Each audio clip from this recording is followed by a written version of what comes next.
Baka sabihin niyo na naman, "Mark, anong kasinungalingan ng Vice Presidente?" Baka sabihin niyo gano'n na naman 'no? Oh, eto, naalala niyo nagkukuwento yung Vice Presidente,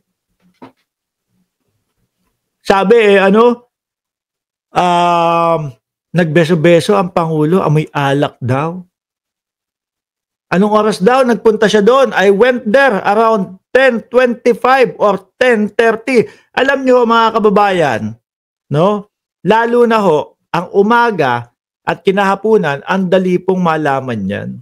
Pag umaga, malapit-lapit doon sa pagkagising mo. Pag umaga, ibig sabihin, hindi ka pa nanananghalian.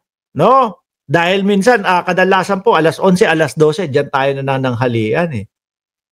Sabi ng Vice Presidente, I went there 10:25 or 10:30, I'm not sure, but I'm sure, but I didn't see. No? Sara Duterte claimed she went to the palace at 10:30 a.m. Record shows June 19 nung siya ay pumunta dun sa palasyo alas 2:21 ng hapon. At 2:21 p.m. today, no? June 19, 2024, Vice President Sara Zimmerman Duterte went to Malacanang, tendered her resignation as member of the Cabinet Secretary as the Department of Education and Vice Chairperson of NTF-ELCAC effective 19 July 2024. Ayan, she declined to give a reason why she will continue to serve as Vice President. She declined to give a reason why. She will continue to serve as a Vice President. Yung pala ang dapat nabasa doon, no? Hindi niya sinabi, di dapat sana, doon pa lang sinabi niya na, nag-resign ako kasi nung kinaumagahan, ang naamoy ko si Bongbong Marcos, amoy alak. Hindi kasi ang nakikita na lang ho natin dyan, mga bossing, ubus yung kanilang naratibo. Ano po, biruin mo, 20 pesos na bigas. Eto namang Pangulo natin, masyado namang magaling. Tinapos agad yung problema nilang 20 pesos na bigas. Ayun no, nasa publiko na yung 20 pesos na bigas. Wala na, hindi na nila magamit yung pa 20-20 pesos na bigas.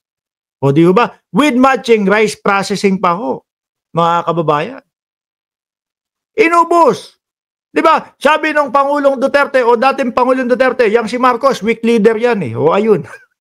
Si Buloy nakakulong. Ay mamaya pag-uusapan natin si Buloy ha. Ayun, si Buloy nakakulong. Siya nandoon sa malayo, sa Netherlands. Di ba Elena Capistrano? Ano pa?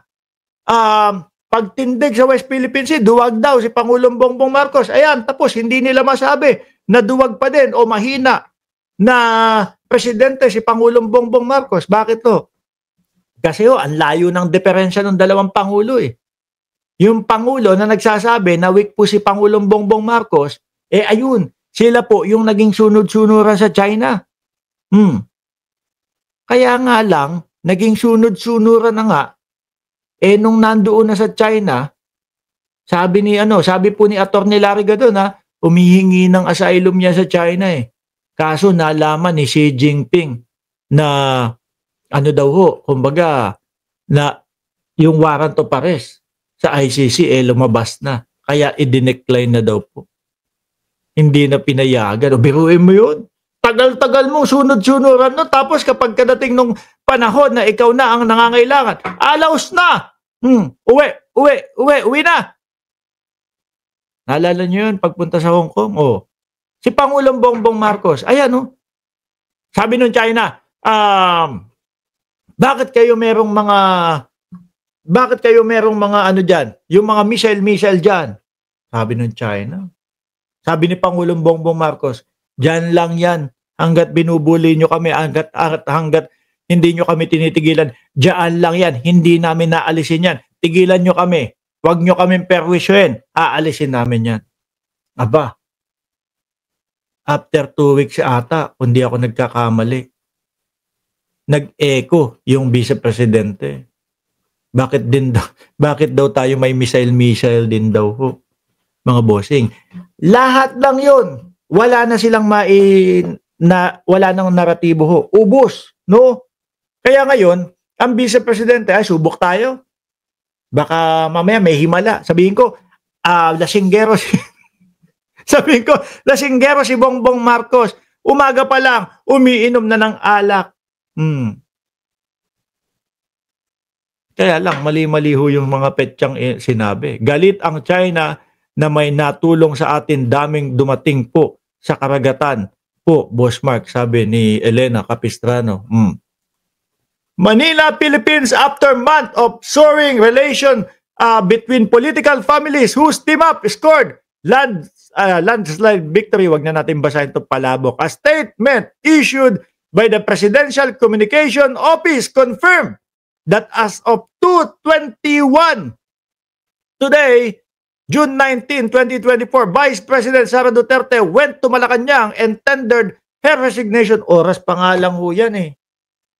Diba? Uwi ka na lang dito, sir. No, dito ka mag-ingay. Papatayin kita, Mark Ramos, pag uwi mo dito. Eto na naman tong mga DDS na to. No? Wala na nga kayong ingay-ingay. Uwi ka na lang dito, papatayin ka namin. No? Huwag kang pupunta sa Davao. Sino ba may gustong pumunta ng Davao? Hoy, huwag kang pupunta ng Davao, ha? May mangyayari sa'yo.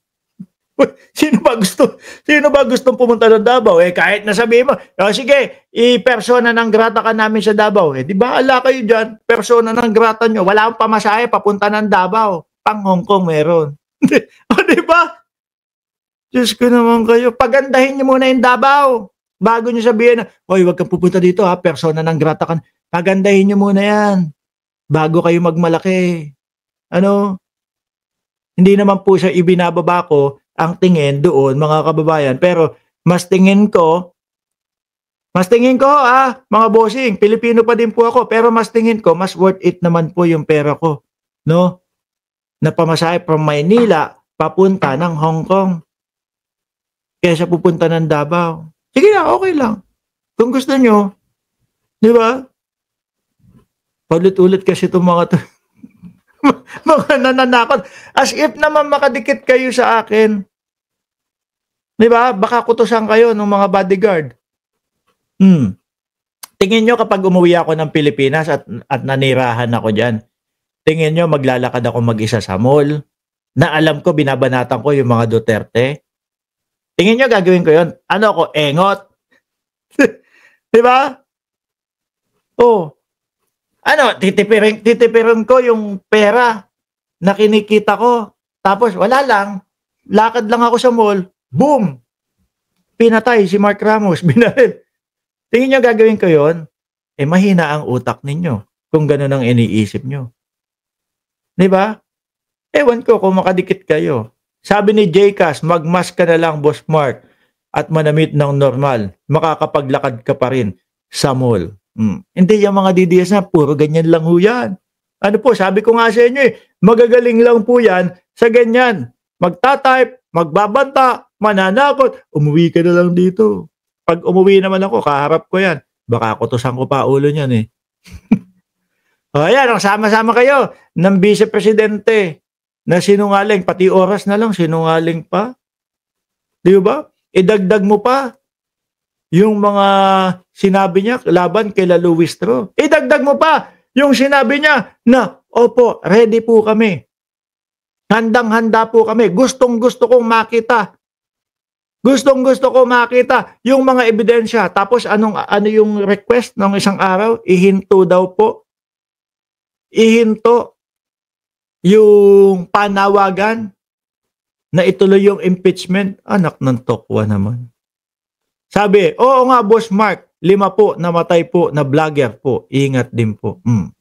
Siyempre, tayo naman, hindi naman tayo papaano dyan, papaisa ho, mga kababayan. Alam natin, yung kilusan ho natin, alam natin. Di ba? Bibilang ka, 10 bodyguard, 25,000 isa. 1, 2, 3, 250,000. Ayos na yon. Per month. Pasweldo. Makapanirahan lang sa Pilipinas. So, tingin ko kung makalapit kayo doon. Anyway,